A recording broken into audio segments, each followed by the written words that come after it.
Je ne sais pas si on m'entend bien. Oui. Oui, Bonsoir.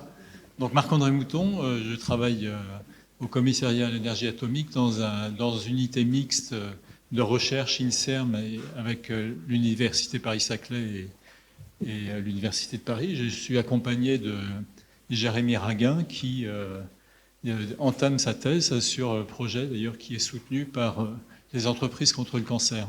Donc au laboratoire, on s'intéresse au glioblastome, donc qui est, comme on vous l'a déjà parlé un petit peu avant, une tumeur qui est encore pas, on n'est pas capable de guérir, hein, malgré des traitements qui sont très sévères, hein, donc chimiothérapie, radiothérapie et puis chirurgie quand c'est possible.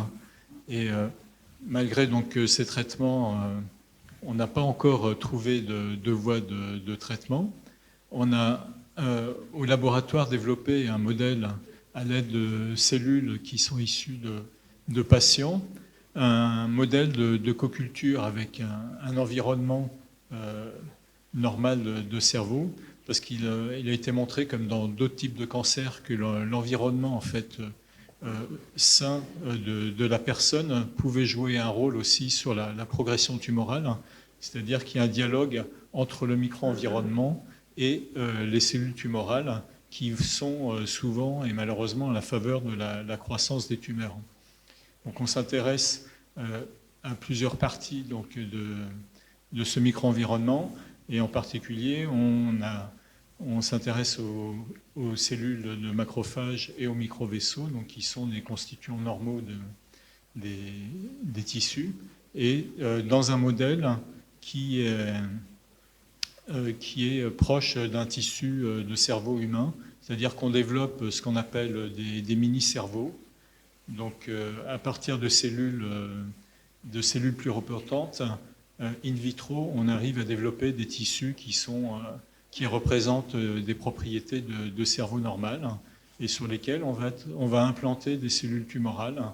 Et c'est ce modèle-là, donc on va essayer d'implanter dans des petits systèmes des puces microfluidiques pour pouvoir étudier après l'effet de différents traitements pour voir si on peut améliorer et modifier ces interactions entre les cellules tumorales et leur micro-environnement.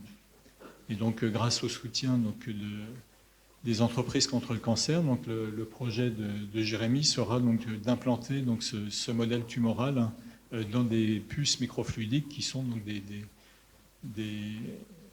procédés in vitro en fait pour pouvoir accéder au mécanisme.